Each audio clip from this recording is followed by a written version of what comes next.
നമസ്കാരം. Live at 6 ആരംഭിക്കുകയാണ്. ആദ്യം തലക്കെട്ടുകൾ.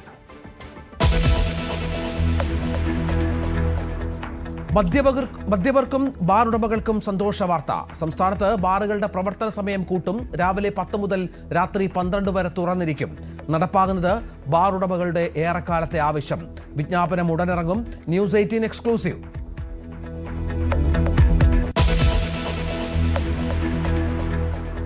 നവകേരള സർവേ നടപടികൾ റദ്ദാക്കി ഹൈക്കോടതി. ഉത്തരവ് ഉടനിറങ്ങും മുൻപ് CPM സെക്രട്ടറി കേഡർമാർക്ക് കത്തയച്ചു. എങ്ങനെ അറിയാൻ സാധിച്ചെന്ന് പരാമർശം. MV ഗോവിന്ദന്റെ മറുപടി തൃപ്തികരമല്ലെന്നും കോടതി. സർക്കാരിന് ഏറ്റ തിരിച്ചടിയെന്ന് VD സതീശൻ.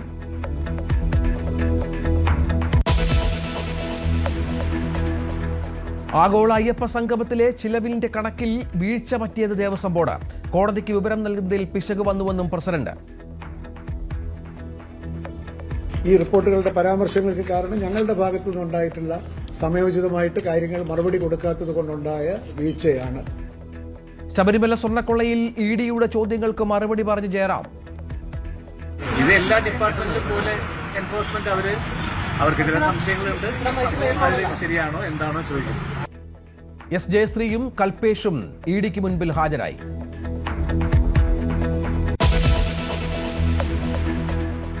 രാജ്യത്ത് മുസ്ലിങ്ങൾ സുരക്ഷിതരെന്ന കാന്തപുരത്തിന്റെ പരാമർശത്തിനെതിരെ മുസ്ലിം സംഘടനകൾ. കാന്തപുരത്തിന് ED പേടിയെന്ന് KNM മർക്കസ് ദുവ. മൗനം പാലിച്ച് മുസ്ലിം ലീഗ്. കാന്തപുരത്തിന്റെ മാത്രം അഭിപ്രായമെന്ന് VD സതീശൻ. സമസ്ത സമ്മേളനത്തിലേക്ക് പ്രധാനമന്ത്രിക്ക് ക്ഷണം.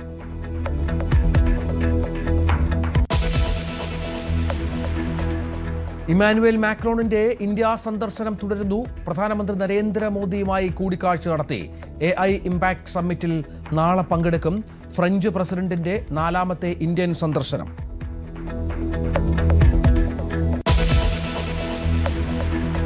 വിഴിഞ്ഞത്ത് ഹോട്ടലിൽ നിന്ന് ഭക്ഷണം കഴിച്ച 2 പേർ മരിച്ചു. ഭക്ഷ്യവിഷബാധയ്ക്ക് സ്ഥിരീകരണമില്ല. കൂടുതൽ പരിശോധനയ്ക്ക് ഭക്ഷ്യസുരക്ഷാ വിഭാഗം. അലർജി സാധ്യതയും പരിശോധിക്കും. റിപ്പോർട്ട് തേടി ആരോഗ്യമന്ത്രി.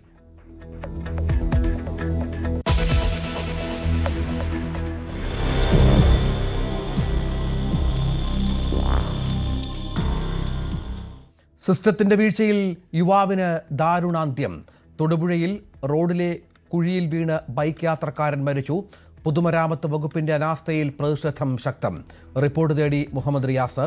നെയ്യാറ്റിൻകരയിൽ സ്കൂൾ ബസ് കനാലിലേക്ക് മറിഞ്ഞു.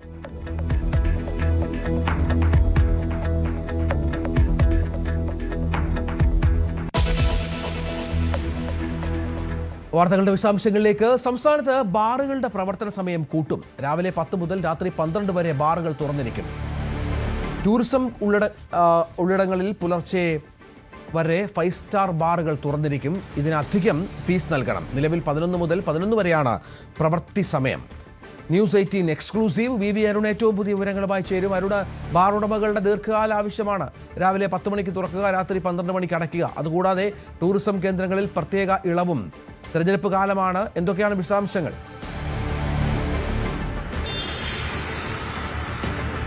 സംസ്ഥാനത്തെ ബാറുകളുടെ പ്രവൃത്തി സമയം കൂട്ടുന്നു. സാധാരണ മദ്യനയത്തിന്റെ ഭാഗമായി ഇത്തരം പരിഷ്കാരങ്ങൾ, മാറ്റങ്ങൾ കൊണ്ടുവരാറുള്ളത്. പക്ഷേ ഇപ്പോൾ സർക്കാർ അത് മദ്യനയത്തിന്റെ ഭാഗമായി അല്ലാതെ തന്നെ കൊണ്ടുവരുന്നത് സംബന്ധിച്ച് വിജ്ഞാപനം ഉടൻ പുറത്തിറങ്ങും. വിജ്ഞാപനം പ്രിന്റിംഗുമായി ബന്ധപ്പെട്ട നടപടിക്രമങ്ങളിലാണ് ഇപ്പോൾ ഉള്ളത്. സംസ്ഥാനത്ത് നിലവിൽ ബാറുകളുടെ പ്രവൃത്തി സമയം സാധാരണ 11 മുതൽ രാത്രി 11 വരെയാണ്. ടൂറിസം കേന്ദ്രങ്ങളിൽ ഏതാനും മാസങ്ങൾക്ക് മുമ്പ് ഇതിന് ഇളവ് നൽകിയിരുന്നു. അത് ടൂറിസം കേന്ദ്രങ്ങളിൽ 10 മുതൽ 12 വരെ എന്ന നിലയിൽ അവിടെ പ്രത്യേക ഇളവ് നൽകി സർക്കാർ നേരത്തെ തീരുമാനമെടുത്തിരുന്നു. അതിന്റെ തുടർച്ചയായാണ് ഇപ്പോൾ എല്ലായിടങ്ങളിലും ബാറുകളുടെയും ബിയർ ആൻഡ് വൈൻ പാർലറുകളുടെയും പ്രവൃത്തി സമയം 2 മണിക്കൂർ ദീർഘിപ്പിക്കുന്നത്. രാവിലെ 11 തുറക്കുന്ന ബാറുകൾ ഇനി മുതൽ 10 മണിക്ക് തുറക്കും. 11 രാത്രി അടയ്ക്കുന്ന ബാറുകൾ 12 മണി വരെ പ്രവർത്തിക്കും. ഇതിന് വിശദീകരണമായി എക്സൈസ് വകുപ്പ് പറയുന്നത് ഇപ്പോൾ ടൂറിസം കേന്ദ്രങ്ങളിൽ ബാറുകൾ 10 മുതൽ 12 വരെ പ്രവർത്തിക്കുമ്പോൾ അതിനോട് ചേർന്ന പ്രദേശങ്ങൾ, അതായത് ഉദാഹരണത്തിന് മട്ടാഞ്ചേരി പോലുള്ള പ്രദേശങ്ങളിൽ ടൂറിസ്റ്റ് പ്രദേശങ്ങളിൽ നോട്ടിഫൈ ചെയ്ത പ്രദേശങ്ങൾ അത് 10 മണിക്ക് തുറക്കുകയും 12 പ്രവർത്തിക്കുകയും ചെയ്യും. തൊട്ടടുത്ത പ്രദേശങ്ങൾ ഒരുപക്ഷെ ഒരു റോഡിന് അപ്പുറമാകാം. ആ പ്രദേശങ്ങളിൽ ബാറുകൾക്ക് 1 മണിക്കൂർ വൈകി മാത്രമേ തുറക്കാൻ കഴിയുകയുള്ളൂ. ഇതൊരു ആശയക്കുഴപ്പത്തിനും പലപ്പോഴും തർക്കങ്ങൾക്കും ഇടയാക്കുന്നുണ്ട്.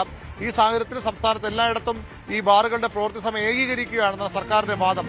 മൈസ് ടൂറിസം ഉള്ള കേന്ദ്രം, അതായത് മീറ്റിംഗുകൾ, മാരേജുകൾ, അതുപോലെ തന്നെ കോൺഫറൻസുകൾ, എക്സിബിഷൻ തുടങ്ങി നടക്കുന്ന നോട്ടിഫൈഡ് ടൂറിസം കേന്ദ്രങ്ങൾ, ഇവിടങ്ങളിൽ കൂടുതൽ ഇളവ് സർക്കാർ നൽകുകയാണ്. അതായത് ആ പ്രദേശങ്ങളിൽ പ്രത്യേക ലൈസൻസ് എടുത്താൽ, പ്രത്യേക ഫീസ് 5 ലക്ഷം രൂപ ഫീസ് അടച്ചാൽ പുലർച്ചെ 3 വരെ 5 സ്റ്റാർ ഹോട്ടലുകൾക്ക് തുറന്ന് പ്രവർത്തിക്കാം, 5 സ്റ്റാർ ബാറുകൾക്ക് തുറന്ന് പ്രവർത്തിക്കാമെന്നൊരു ഇളവ് കൂടി. പ്രത്യേകിച്ച് കോവളം പോലുള്ള സ്ഥലങ്ങളിലൊക്കെ നിരവധി 5 സ്റ്റാർ ഹോട്ടലുകളുണ്ട്. അവിടെയൊക്കെ 3 വരെ, പുലർച്ചെ 3 വരെയും ബാറുകൾക്ക് തുറന്ന് പ്രവർത്തിക്കുന്ന അനുമതിയാണ് സർക്കാർ ഇതിലൂടെ നൽകുന്നത്. ദീർഘനാളായി ബാർ ഉടമകളുടെ ആവശ്യമായിരുന്നു. അതിനപ്പുറത്തേക്ക് ടൂറിസം മേഖലയിൽ കഴിഞ്ഞ കുറേ വർഷങ്ങളായുള്ള ആവശ്യമാണ്. സംസ്ഥാനത്തെ മധ്യതയെ രൂപീകരിക്കാനുള്ള ചർച്ചകളിലൊക്കെ ടൂറിസം മേഖലയുമായി ബന്ധപ്പെട്ടവർ, ടൂർ ഓപ്പറേറ്റർമാർ, അതുപോലെ തന്നെ അതുമായി ബന്ധപ്പെട്ട പ്രവർത്തിക്കുന്ന പ്രധാനികളൊക്കെ ഇത്തരം ഒരു മാറ്റം വേണം. കാരണം പലപ്പോഴും വിദേശ ടൂറിസ്റ്റുകളൊക്കെ വരുമ്പോൾ അവർക്ക് 10 മണിക്ക് ബാറുകൾ അടയ്ക്കുന്ന സാഹചര്യം ഉണ്ടാകുമ്പോൾ അത് പ്രവർത്തനത്തെ ബാധിക്കുന്നു. ടൂറിസ്റ്റുകൾക്ക് അവിടെ വരാനുള്ള താല്പര്യം കുറയുന്നു എന്നൊരു ആശങ്ക ടൂറിസം മേഖലയിലെ ആളുകൾ സർക്കാരിന് മുന്നിൽ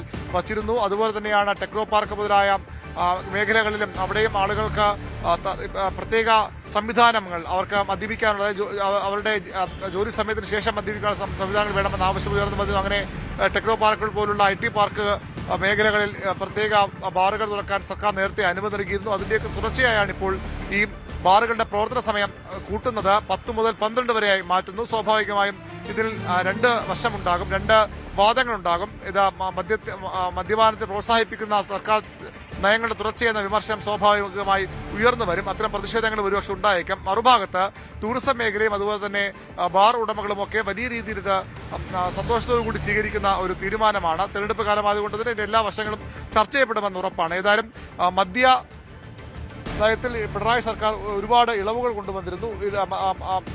മദ്യവുമായി ബന്ധപ്പെട്ട കാര്യങ്ങൾ കൂടുതൽ പ്രോത്സാഹനം നൽകുന്ന എന്ന വിമർശനങ്ങൾ ഉയർന്നു വരുമ്പോഴും അത്തരം കാര്യങ്ങൾക്ക് കൂടുതൽ ഇളവും അതുപോലെ തന്നെ സ്വാതന്ത്ര്യവും നൽകുന്ന നയങ്ങളാണ് പ്രധാനമായും ഈ സർക്കാർ സ്വീകരിച്ചതിന്റെ ഭാഗമായി കൂടിയാണ് ഇപ്പോൾ ബാറുകളുടെ പ്രവർത്തന സമയം ദീർഘിപ്പിക്കുന്നത്. എത്രയും പെട്ടെന്ന് എന്ന് പറയുമ്പോൾ വിജ്ഞാപനം ഇറങ്ങേണ്ട കാലതാമസം മാത്രമായിരിക്കും അരുണ. ഒരുപക്ഷെ ഈ മാസം തന്നെ, ഈ ഫെബ്രുവരി മാസം തന്നെ ഇതുമായി ബന്ധപ്പെട്ട തീരുമാനത്തിലേക്ക് സർക്കാർ എത്തിയേക്കാം. നേരത്തെ അരുൺ പറഞ്ഞാണ് പ്രധാനപ്പെട്ട കാര്യം. കാരണം മദ്യവർജനം എന്ന തരത്തിലാണ് കാര്യങ്ങൾ മുന്നോട്ട് പോയിക്കൊണ്ടിരുന്നത്. പക്ഷേ ബാറുകളുടെ എണ്ണം കൂട്ടി, ഇപ്പോൾ പ്രവൃത്തി സമയം കൂട്ടുന്നു. അപ്പോൾ മദ്യത്തെ പൂർണ്ണമായും പ്രോത്സാഹിപ്പിക്കുന്ന ഒരു സർക്കാർ എന്ന നിലയിൽ ഒരു വിലയിരുത്തൽ കൂടി ഉണ്ടാകും. സ്വാഭാവികമാണ്. വരും ദിവസങ്ങളിൽ, വരും മണിക്കൂറുകളിൽ ഇതുമായി ബന്ധപ്പെട്ട പ്രസ്താവനകളും പ്രതികരണങ്ങളും ഒക്കെ കാണാം നമുക്കിനി.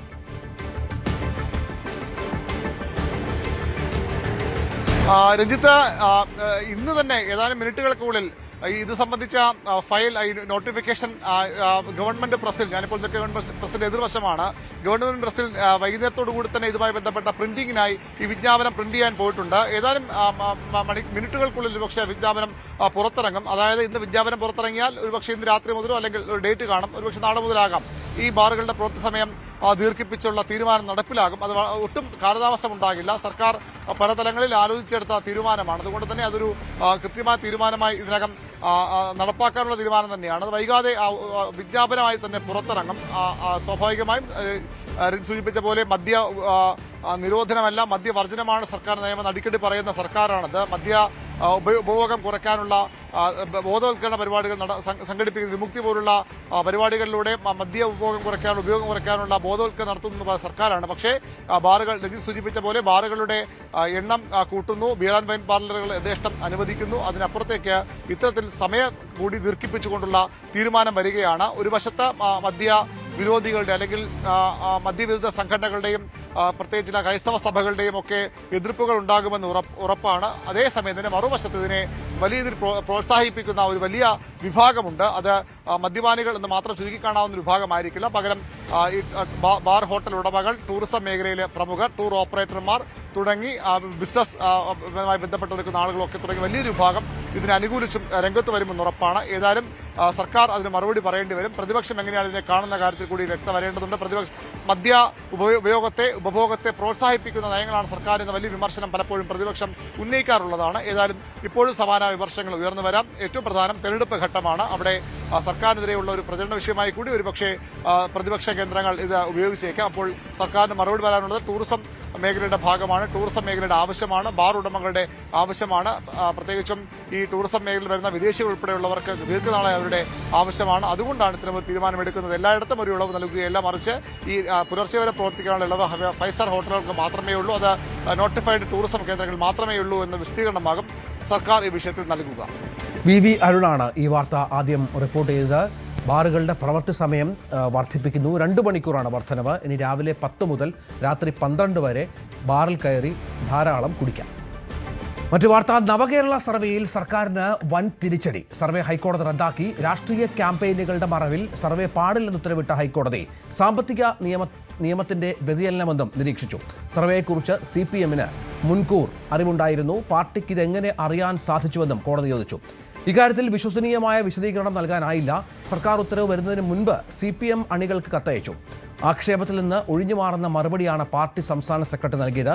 ഇത് ഹർജിക്കാരുടെ ആരോപണത്തിന് ബലം നൽകുന്നുവെന്നും ഹൈക്കോടതി നിരീക്ഷിച്ചു. ഹൈക്കോടതി ഡിവിഷൻ ബെഞ്ചിന്റേതാണ് ഉത്തരവ്. ചീഫ് ജസ്റ്റിസ് അധ്യക്ഷനായ ഡിവിഷൻ ബെഞ്ചാണ് ഇങ്ങനെ ഒരു ഉത്തരവ് വന്നിരിക്കുന്നത്. നവകേരള സിറ്റിസൺസ് റെസ്പോൺസ് പ്രോഗ്രാം, അത് ഒരു രാഷ്ട്രീയ നീക്കം എന്ന രീതിയിലാണ് ഹർജിക്കാർ കോടതിയെ സമീപിച്ചത്. അത് ശരിവെച്ചുകൊണ്ട് തന്നെയാണ് ഹൈക്കോടതിയുടെ ഈ ഒരു ഉത്തരവിനെ കാണാനാവുക. ഹൈക്കോടതി പറഞ്ഞിരിക്കുന്നത് രാഷ്ട്രീയ ക്യാമ്പയിനുകളുടെ മറവിൽ ഇത്തരം സർവേകൾ അനുവദിക്കാൻ കഴിയില്ല എന്നതാണ് ഹൈക്കോടതി വ്യക്തമാക്കിയിരിക്കുന്നത്. നേരത്തെ ഇത് സംബന്ധിയായ കാര്യങ്ങളിൽ ഒരു ആക്ഷേപം ഉയർന്നിരുന്നത് സർക്കാർ പണം ഉപയോഗിച്ചുകൊണ്ട് ഈ രീതിയിലുള്ള സർവേകൾ നടത്തുന്നു. അത് തീർത്തും രാഷ്ട്രീയപരമായ ലക്ഷ്യങ്ങളോടുകൂടി ഉള്ളതാണ്. അതുകൊണ്ട് ഈ കാര്യത്തിൽ ഒരു തീരുമാനം എടുക്കുക എന്നത് സംബന്ധിച്ചായിരുന്നു ഹർജി വന്നിരുന്നത്. അതിൽ പ്രധാനപ്പെട്ട കാര്യമായിട്ട് പറഞ്ഞിരിക്കുന്നത് കേഡർ സംവിധാനം, പാർട്ടികളുടെ ഈ കേഡർ സംവിധാനം ഉപയോഗിച്ചുകൊണ്ട് ഇതൊരു രാഷ്ട്രീയ ലഘുലേഖകളടക്കം വിതരണം ചെയ്യുക, തയ്യാറാക്കുക എന്നതെല്ലാമാണെന്ന് ആരോപണം ഉയർന്നിരുന്നു. പ്രധാനമായും തന്നെ ഈ അടുത്ത തെരഞ്ഞെടുപ്പ് കാലത്തേക്കുള്ള ഒരു ജനങ്ങളുടെ ആവശ്യങ്ങൾ തിരിച്ചറിഞ്ഞുകൊണ്ട് അത്തരം മാനിഫെസ്റ്റോ തയ്യാറാക്കാനുള്ള നീക്കങ്ങളുടെ ഭാഗമാണ് ഇത്തരം ഒരു പദ്ധതി എന്നതായിരുന്നു പ്രധാനമായ ഒരു ആക്ഷേപമായിട്ട് ഉന്നയിച്ചത്. ഏതാണ്ട് അതെല്ലാം സമർത്ഥിച്ചുകൊണ്ട് തന്നെയാണ് ഹൈക്കോടതി ഇപ്പോൾ പറഞ്ഞിരിക്കുന്നത്. ഇത്തരം നീക്കങ്ങൾ അനുവദിക്കാൻ കഴിയില്ല എന്ന രീതിയിൽ തന്നെയാണ് ഹൈക്കോടതി അതിനെ കണ്ടിരിക്കുന്നത്.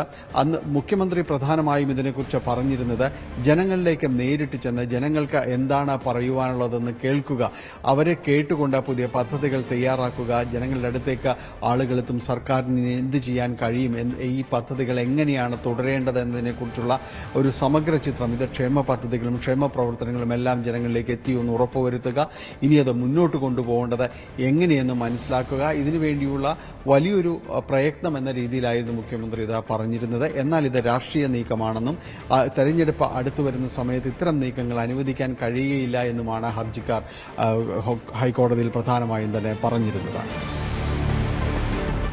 നവകേരള സർവേ നിർത്തിവെക്കാനുള്ള ഹൈക്കോടതി ഉത്തരവ് സർക്കാരിന് കനത്ത തിരിച്ചടിയെന്ന് പ്രതിപക്ഷ നേതാവ് VD സതീശൻ. നികുതി പണത്തിൽ നിന്ന് കോടികൾ ഉപയോഗിച്ചാണ് തെരഞ്ഞെടുപ്പ് പ്രചാരണം നടത്തിയത്. ഇതിനായി വനം വകുപ്പ് ഉദ്യോഗസ്ഥരെ നിയോഗിച്ച് ആദിവാസി ഉന്നതികളിൽ എത്തി ലഘുലേഖ വിതരണം ചെയ്തെന്നും സതീശൻ ആരോപിച്ചു. എന്നിട്ടത് സർക്കാർ ഏറ്റെടുക്കുന്നു. അൻസ് ഈ വോളണ്ടിയർമാർക്ക് സർക്കാർ പണം കൊടുക്കുന്നു. അപ്പോൾ DYFIക്കാരെ കൊണ്ടും CPMകാരെ കൊണ്ടും സർവേ നടത്തിയിട്ട് ഇലക്ഷൻ ക്യാമ്പയിൻ നടത്താനും ഗവൺമെൻറ്റിൻ്റെ നേട്ടങ്ങൾ ആളുകളിൽ എത്തിക്കാനും നടത്തിയ ശ്രമമാണ്.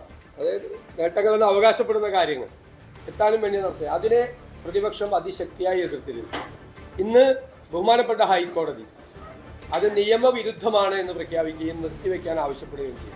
രമേശ് ചെന്നിത്തലയും ഇതുമായി ബന്ധപ്പെട്ട് പ്രതികരിച്ചിരുന്നു. നവകേരള സർവേ റദ്ദാക്കിയ കോടതി വിധി സർക്കാരിന്റെ കരണത്ത് കിട്ടിയ അടിയാണെന്നാണ് രമേശ് ചെന്നിത്തല പറഞ്ഞത്.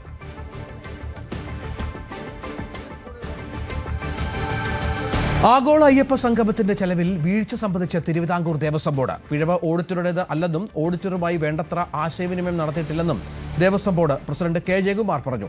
ചെലവ് 4.99 കോടിയായി നിജപ്പെടുത്തി പുതിയ ഓഡിറ്റ് റിപ്പോർട്ട് 27-ന് മുൻപ് ഹൈക്കോടതിക്ക് സമർപ്പിക്കുമെന്നും ജയകുമാർ പറഞ്ഞു.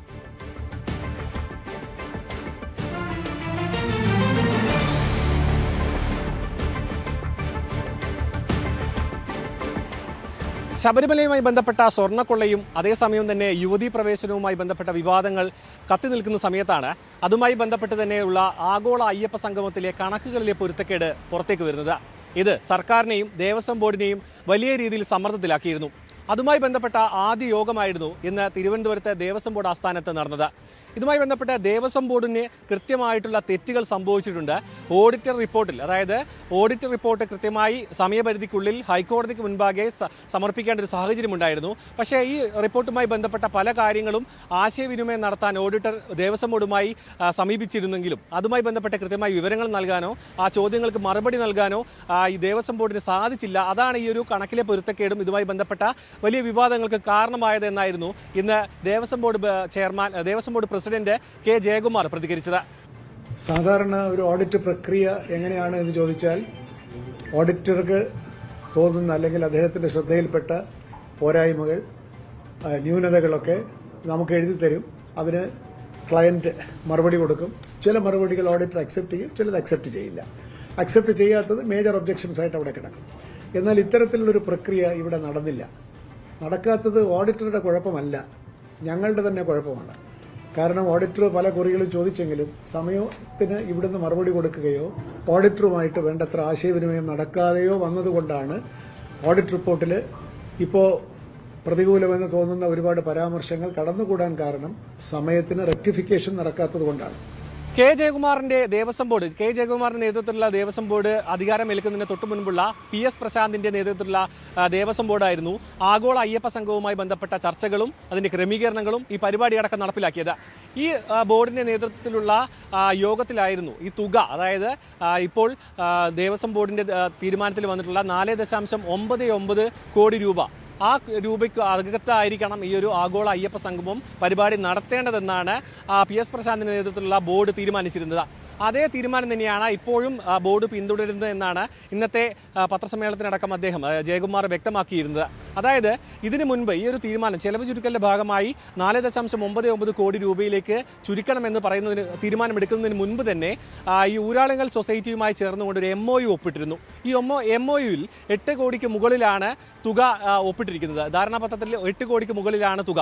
പക്ഷേ ഇപ്പോൾ, അതായത് ആ MOU ഒപ്പിടുന്നു, അതിനുശേഷം ദേവസ്വം ബോർഡ് യോഗം ചേർന്ന് ചെലവ് ചുരുക്കലിന്റെ ഭാഗമായി 4.99 കോടി രൂപ മാത്രമേ ഈ ഒരു കാര്യത്തിന് വേണ്ടി ചെലവാക്കാൻ പാടുള്ളൂ എന്നൊരു തീരുമാനമെടുക്കുന്നു. അതായത് ഇനിയിപ്പോൾ ഓഡിറ്റ് റിപ്പോർട്ടിൽ കൃത്യമായ രേഖകൾ, അതായത് കൃത്യമായ കണക്കുകൾ രേഖപ്പെടുത്തിക്കൊണ്ട് ഓഡിറ്റ് റിപ്പോർട്ട് സമർപ്പിച്ചാലും ലഭിക്കാൻ പോകുന്ന തുക ഇതിനപ്പുറത്തേക്ക് കടക്കില്ല എന്നാണ് ഇപ്പോൾ ദേവസ്വം ബോർഡ് പ്രസിഡന്റ് പ്രതികരിച്ചത്.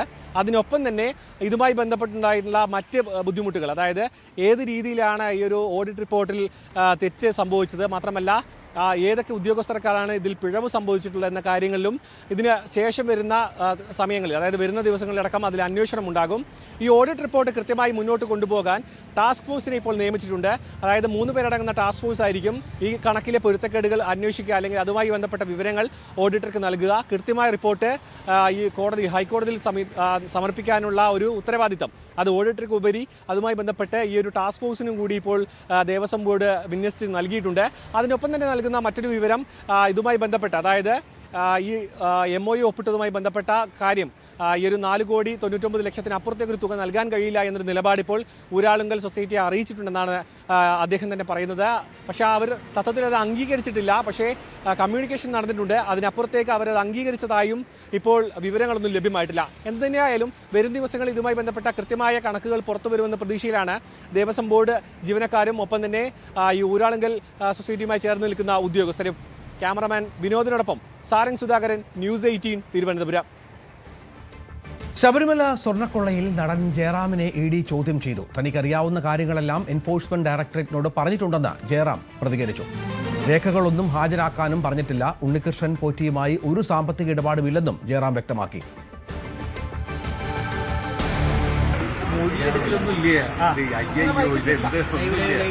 ഇത് എല്ലാ ഡിപ്പാർട്ട്മെന്റിലും പോലെ എൻഫോഴ്സ്മെന്റ് അവർക്ക് ചില സംശയങ്ങളുണ്ട്. അതിൽ ശരിയാണോ എന്താണോ ചോദിക്കുന്നത്. ഞാൻ നേരത്തെ ഇവിടുത്തെ പോകുന്നതിന് മുമ്പ് പറഞ്ഞില്ലേ, ഒരു ശബരിമല എന്ന് പറയുന്നത് നമ്മളുടെ എല്ലാം ഒരു വികാരമല്ലേ, ഒരു മലയാളി മാത്രമല്ല, നമ്മളുടെ ഓരോരുത്തരുടെയും ഒരു പ്രത്യേകതയല്ലേ. അപ്പോൾ അവിടെ നടന്നിട്ടുള്ള എന്തെങ്കിലും ഇങ്ങനത്തെ കൊള്ളരുതായ്മകളുണ്ടെങ്കിൽ അതെല്ലാം വെളിച്ചിട്ട് കൊണ്ടുവരേണ്ടത് നമ്മുടെ ഓരോരുത്തരുടെയും കടമയാണ്. നിങ്ങൾ ഓരോരുത്തരും എത്ര മാസം ഇതിനു വേണ്ടി കഷ്ടപ്പെടുന്നു, അങ്ങനെ എല്ലാവരും. അപ്പോൾ എനിക്കറിയാവുന്ന എന്തെങ്കിലും കാര്യങ്ങളുണ്ടെങ്കിൽ അത് പറഞ്ഞു കൊടുക്കുക. ഈ പറഞ്ഞു കൊടുക്കുമായി ബന്ധപ്പെട്ട നമ്മൾ പറയാൻ പാടില്ല. അത് അവരതിന് വേണ്ടിയിട്ടല്ലേ എന്തിനെ വിളിച്ചു വരുന്നത്? അപ്പോൾ പെട്ടെന്ന് അവിടെ നിന്ന് പുറത്തേക്ക് ഇറങ്ങിയിട്ട്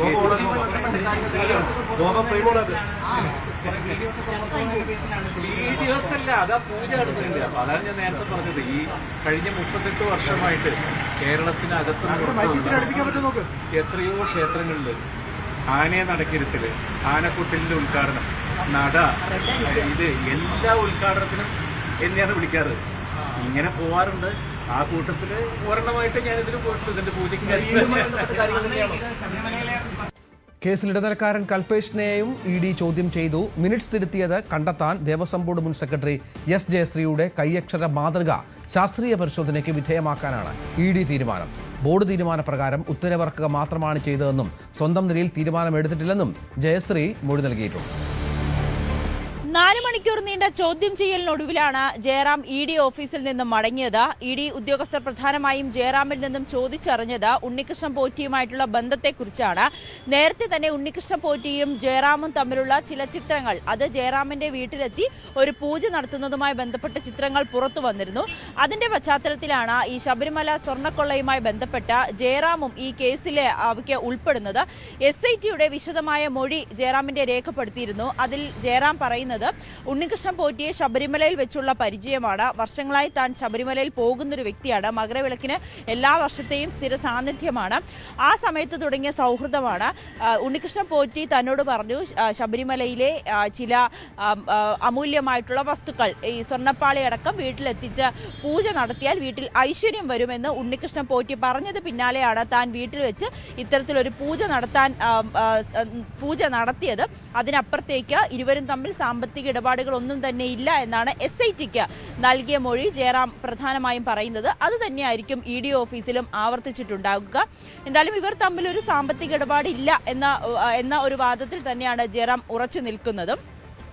ഒപ്പം ഉണ്ണികൃഷ്ണൻ പോറ്റി ഏതെങ്കിലും തരത്തിലുള്ള തട്ടിപ്പ് നടത്തുന്നതായിട്ടുള്ള വിവരം ജയറാമിന് നേരത്തെ അറിഞ്ഞിട്ടുണ്ടായിരുന്നു. ജയറാം ഇതിൽ എന്തെങ്കിലും പങ്കാളികളായിട്ടുണ്ടോ, ഇതിലൊക്കെ ഇ.ഡി. എന്തായാലും വ്യക്തത വരുത്തുവാൻ വേണ്ടിയിട്ടായിരുന്നു ഈ ചോദ്യം ചെയ്യൽ. ഇനി തന്നെ ഇതുവരെയും വിളിപ്പിക്കില്ല എന്നാണ് ജയറാം പറഞ്ഞു മടങ്ങിയത്. അതോടൊപ്പം തന്നെ കൽപേഷ്, ഈ കേസിലെ SITയുടെ അന്വേഷണത്തിലെ തന്നെ പ്രധാനപ്പെട്ട ഒരു വ്യക്തിയായിട്ടുള്ള കൽപേഷിനെയും ഇ.ഡി. ചോദ്യം ചെയ്യാൻ വിളിപ്പിച്ചിട്ടുണ്ട്.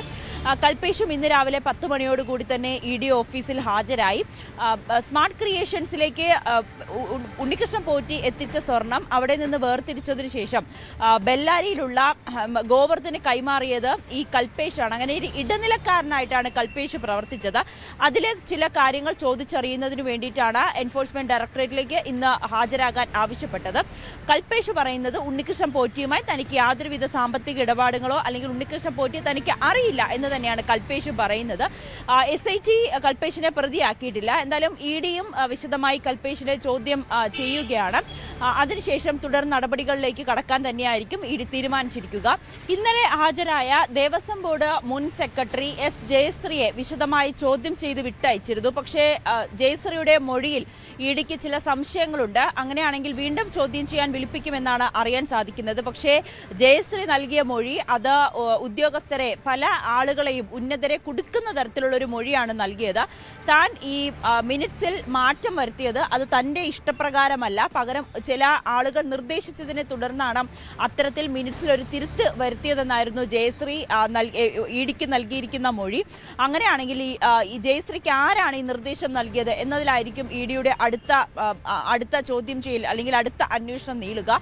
ജയശ്രീയുടെ സാമ്പത്തിക ഇടപാടുകളും പരിശോധനയിലുണ്ട്. ഉണ്ണികൃഷ്ണൻ പോറ്റിയുമായി ഏതെങ്കിലും തരത്തിലുള്ള സാമ്പത്തിക ഇടപാടുകൾ നടന്നിട്ടുണ്ടോ എന്നും ഇ.ഡി പരിശോധിക്കുന്നുണ്ട്. പക്ഷെ അങ്ങനെ സാമ്പത്തിക ഇടപാട് നടത്തിയിട്ടില്ല എന്നാണ് ജയശ്രീ പറഞ്ഞു വെക്കുന്നത്.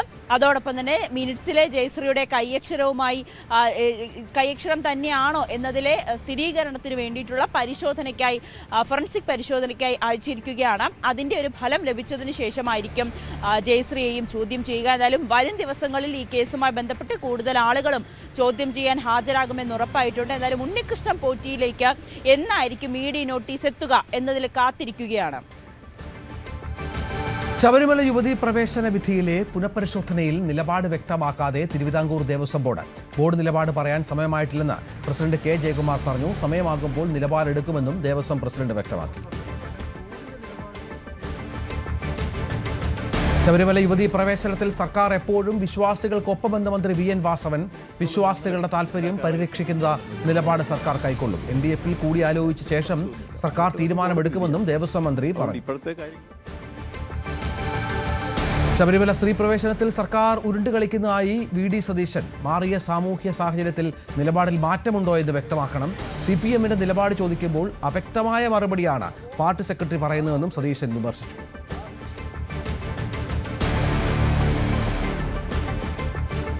ശബരിമല സ്ത്രീ പ്രവേശന പുനഃപരിശോധനാ ഹർജിയിൽ പ്രതികരണവുമായി മന്ത്രി KB ഗണേഷ് കുമാർ. ജനാധിപത്യ വ്യവസ്ഥയിൽ തീരുമാനം ഒരു ഇരുമ്പുലക്കയല്ല. ചില സാഹചര്യങ്ങളിൽ എടുത്ത തീരുമാനം തിരുത്തേണ്ടി വരും. ഇടതുപക്ഷം ജനങ്ങളുടെ അഭിപ്രായമനുസരിച്ച് മാത്രമേ തീരുമാനമെടുക്കൂ. ആചാരലംഘനം പാടില്ല എന്നതാണ് സർക്കാർ നിലപാടെന്നും മന്ത്രി പറഞ്ഞു. പ്രേംകുമാർ കോൺഗ്രസ് വേദിയിലെത്തിയ നേരത്തെ ഇടത് സഹയാത്രികൻ പ്രേംകുമാർ ഇപ്പോൾ സംസാരിക്കുന്നു. തത്സമയം അത് രാഷ്ട്രീയ ഭൂരിപക്ഷം അതിനെ മാറി മാറി വരാം. ഓരോ കാലത്തും അതാത് സംഭവങ്ങളുടെ അടിസ്ഥാനത്തിൽ അതാത് പ്രശ്നങ്ങളുടെ അടിസ്ഥാനത്തിൽ അതിനെ മാറി മാറി വരാൻ പുതിയ പുതിയ ഭരണകൂടങ്ങൾ സ്ഥാപിക്കപ്പെടാം. പക്ഷേ ആ രാഷ്ട്രീയ ഭൂരിപക്ഷത്തെ മാറ്റിയിട്ട് അവിടെ കമ്മ്യൂണൽ മെജോറിറ്റി അത് വർഗീയ ഭൂരിപക്ഷമാണ്.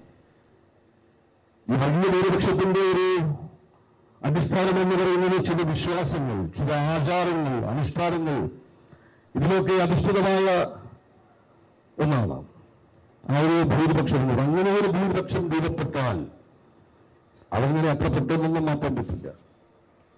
അത് നമ്മുടെ വിശ്വാസങ്ങൾ, നമ്മുടെ ദീർഘദൂരമായ നമ്മുടെ സംസ്കാരത്തിന്റെ ഒക്കെ ഒരു പിൻബലം പറ്റി അതിങ്ങനെ ഉറച്ചു നിൽക്കുന്ന ഒന്നാണ്.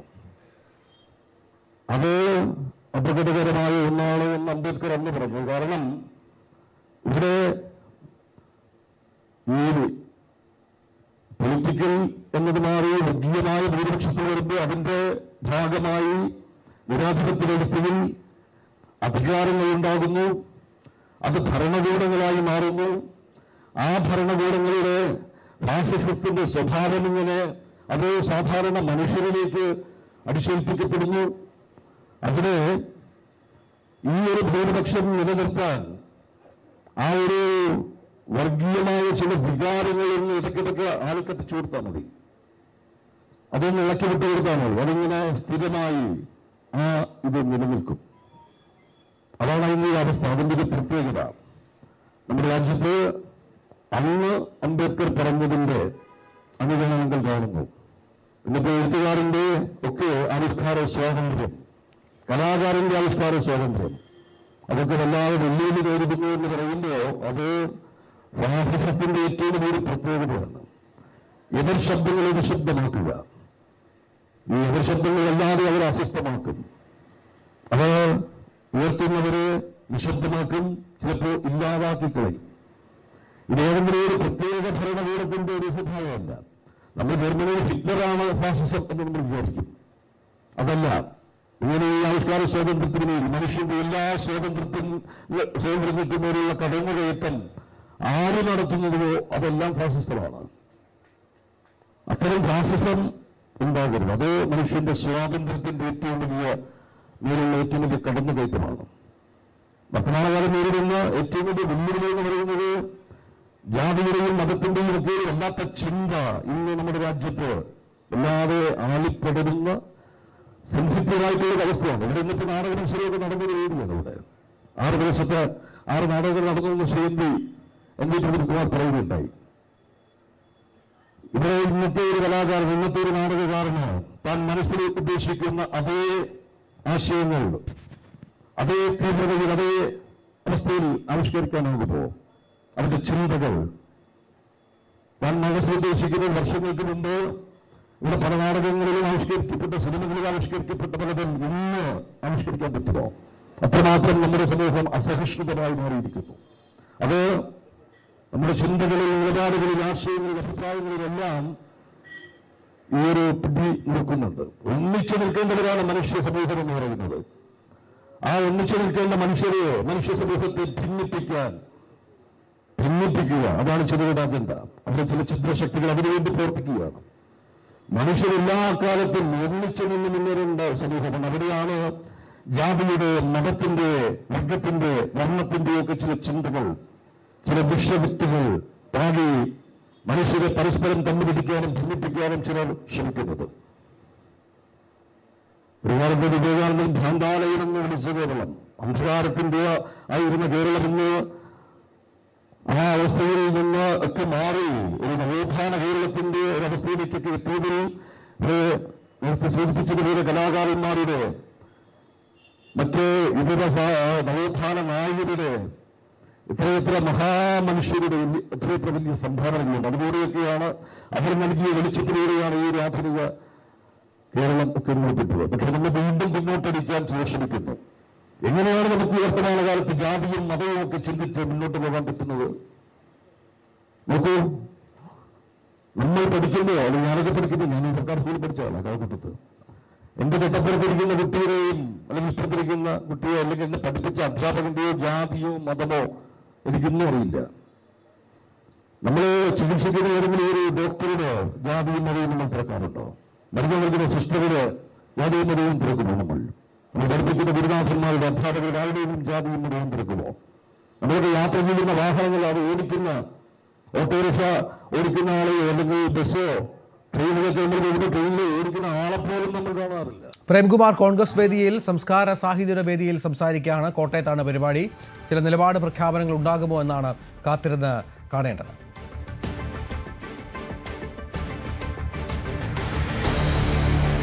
കേരളത്തിൽ ഇടതുപക്ഷ സർക്കാരിന് ഭരണ തുടർച്ച ഉണ്ടാകുമെന്ന് പ്രശസ്ത എഴുത്തുകാരൻ എം മുകുന്ദൻ ദുബായിൽ നടന്ന ഓർമ്മ സാഹിത്യോത്സവ വേദിയിൽ സംസാരിക്കുകയായിരുന്നു അദ്ദേഹം.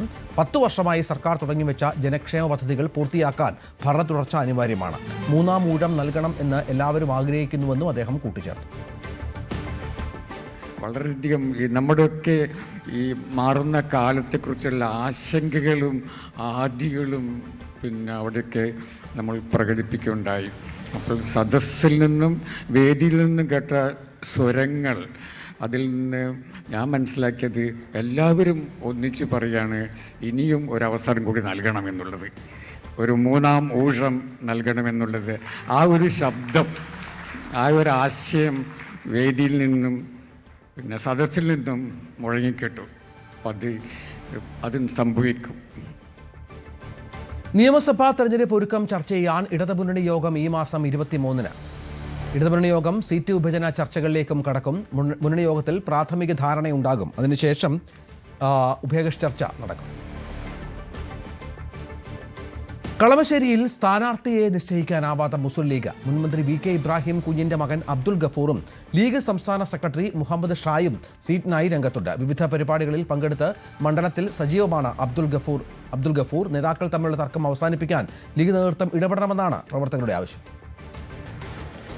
കളമശ്ശേരിയിൽ ഇക്കുറിയും ഇടതുമുന്നണിയെ നേരിടുന്നത് മുസ്ലിം ലീഗിന്റെ സ്ഥാനാർത്ഥി തന്നെ ആയിരിക്കും. എന്നാൽ ലീഗ് ആരാണ് സ്ഥാനാർത്ഥി എന്നത് ഇതുവരെയും ഒരു ചർച്ചകളിലേക്ക് പോയിട്ടില്ല. രണ്ടുപേർ വളരെ സജീവമായി ഈ മത്സരരംഗത്ത് തുടരുന്നുണ്ട്, ആ ചർച്ചകളിൽ തുടരുന്നുണ്ട്. അതൊന്ന് കഴിഞ്ഞ തവണ സ്ഥാനാർത്ഥിയായ അബ്ദുൽ ഗഫൂർ തന്നെയാണ്. അബ്ദുൽ ഗഫൂർ മുൻ മന്ത്രിയും നേരത്തെ ഈ മണ്ഡലത്തിൽ നിന്ന് വിജയിച്ചിരുന്ന VK ഇബ്രാഹിം കുഞ്ഞിന്റെ മകനാണ്. അതോടൊപ്പം തന്നെ ലീഗിന്റെ തന്നെ ചർച്ചകളുടെ മുഖമായ ലീഗിന്റെ ഭാരവാഹികളുടെ ഒരാളുമായ അഡ്വക്കേറ്റ് മുഹമ്മദ് ഷായുമാണ് മറ്റൊരാൾ. ഈ രണ്ടുപേരിൽ ഒരാളായിരിക്കും കളമശ്ശേരിയിൽ മത്സരിക്കുക എന്നാണ് പറയുന്നത്. അബ്ദുൽ ഗഫൂർ ഇതിനകം തന്നെ മണ്ഡലത്തിൽ പല പരിപാടികളുമായിട്ട് തന്നെ വളരെ സജീവമായിട്ട് മുന്നോട്ട് പോകുന്നു. പ്രത്യേകിച്ച് VT സതീശൻ നയിക്കുന്ന യാത്ര അത് കടന്നു വരുമ്പോൾ അതിന്റെ ഒരു പ്രചാരണം എന്ന രീതിയിൽ തന്നെ അദ്ദേഹം പദയാത്രകളും മറ്റും നടത്തി വളരെ സജീവമാവുകയാണ്. അതോടൊപ്പം തന്നെയാണ് അഡ്വക്കേറ്റ് മുഹമ്മദ് ഷായും ലീഗിന്റെ ഉന്നത നേതൃത്വത്തോട് വളരെയധികം അടുപ്പം പുലർത്തുന്ന ഒരാൾ കൂടിയാണ് മുഹമ്മദ് ഷാ എന്ന് പറയുന്നത്. അദ്ദേഹത്തിൻ്റെതായ ഒരു സജീവമായ ചർച്ചകളിലൂടെ തന്നെ മുന്നോട്ട് പോകുന്നുണ്ട്. തന്റെ സ്ഥാനാർത്ഥിത്വം ഉറപ്പിക്കുവാനുള്ള ശ്രമങ്ങളെല്ലാം തന്നെ അദ്ദേഹം നടത്തുന്നുണ്ട്. ഏതായാലും പാണക്കാട്ട കുടുംബം അതോടൊപ്പം തന്നെ ലീഗിന്റെ സമുന്നതമായ നേതൃത്വം തന്നെയായിരിക്കും ഇക്കാര്യങ്ങളിൽ ഒരു അന്തിമമായ തീരുമാനത്തിലേക്ക് എത്തുക എന്ന് തന്നെയാണ്. ഏതായാലും ഇക്കുറിയും ഇടതുമുന്നണിയിൽ നിന്ന് പ്രതിനിധീകരിക്കുക മന്ത്രി P രാജീവ് തന്നെയായിരിക്കും. അദ്ദേഹമാണ് സിറ്റിംഗ് MLA. അദ്ദേഹം തന്നെയായിരിക്കുമെന്നത് പൂർണ്ണമായും തന്നെ ഉറപ്പായി കഴിഞ്ഞിട്ടുണ്ട്. അദ്ദേഹവും പ്രചാരണ പരിപാടികൾ എന്ന രീതിയിൽ മണ്ഡലത്തിൽ നിറയുന്നുണ്ട്. അത് സർക്കാരിന്റെ വിവിധ വികസന പദ്ധതികളടക്കം പരിചയപ്പെടുത്തുക എന്ന രീതിയുടെ ഭാഗമായിട്ട് അദ്ദേഹവും മണ്ഡലത്തിൽ നിറയുന്നുണ്ട്. BJPയുടെ NDA ഇത്തവണ നിയോഗിക്കുക കഴിഞ്ഞ തവണത്തെ പോലെ തന്നെ BDJസിനെ തന്നെയായിരിക്കും അദ്ദേഹം ഇത്തവണ സ്ഥാനാർത്ഥി ആവുക എന്നതാണ് ഏതാണ്ട് ഉറപ്പാകുന്നത്. പക്ഷേ കഴിഞ്ഞ തവണ BDJസിനെ മികച്ച ഒരു പ്രകടനം അവിടെ നടത്താൻ കഴിഞ്ഞില്ല. അതുകൊണ്ട് തന്നെ ഇക്കുറി BJP മണ്ഡലം ഏറ്റെടുക്കുന്നത് സംബന്ധിയായ ചർച്ചകൾ ഉണ്ടായിരുന്നെങ്കിലും BDJസിലേക്കാണ് വളരെ സജീവമായ ഒരു സാധ്യതകൾ നിലനിൽക്കുന്നത്. UDFനെ പരിഹസിച്ച മന്ത്രി P. പ്രസാദ് LDFിലെ പല പ്രമുഖരെയും ലക്ഷ്യമിട്ടിട്ട് ഇപ്പോൾ അതൊന്നും നടക്കാതെ പോയി. ഇന്ദുലേഖയെ കിട്ടിയില്ലെങ്കിൽ തോഴിയായാലും മതിയെന്ന സൂരി നമ്പൂതിരിപ്പാടിന്റെ നിലപാടിലാണ് ഇപ്പോൾ UDF എന്നും അദ്ദേഹം പറഞ്ഞു. മണിശങ്കർ അയ്യർ കോൺഗ്രസ് കൂറില്ലാത്തയാളെന്ന് യൂത്ത് കോൺഗ്രസ് അധ്യക്ഷൻ OJ ജനീഷ്. കേന്ദ്രത്തിൽ BJPയെയും സംസ്ഥാനത്ത് ഇടതുപക്ഷത്തെയും പിന്തുണയ്ക്കുന്ന ഡബിൾ ഏജന്റാണ് മണിശങ്കർ അയ്യർ എന്നും ജനീഷ് പറഞ്ഞു. സർക്കാരിന്റെ വിഷൻ 2031 സെമിനാർ തടയാൻ ചിലർ ശ്രമിച്ചുവെന്ന് മുഖ്യമന്ത്രി പിണറായി വിജയൻ.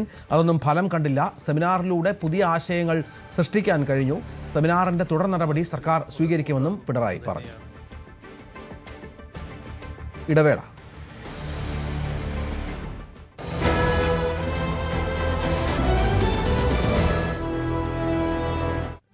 രാജ്യത്ത് മുസ്ലിങ്ങൾ സുരക്ഷിതരെന്ന കാന്തപുരം AP അബൂബക്കർ മുസ്ലിയാർക്കെതിരെ മുസ്ലിം സംഘടനകൾ. കാന്തപുരത്തിന് ED പേടി എന്ന വിമർശനവുമായി KNM മർക്കസ് ദുവ രംഗത്ത് വന്നു. മോദിയുമായുള്ള കൂടിക്കാഴ്ചയ്ക്ക് ശേഷമായിരുന്നു രാജ്യത്ത് മുസ്ലിങ്ങൾ സുരക്ഷിതരെന്നും പ്രതിസന്ധി നേരിടുന്നില്ലെന്നുമുള്ള കാന്തപുരത്തിന്റെ പ്രതികരണം.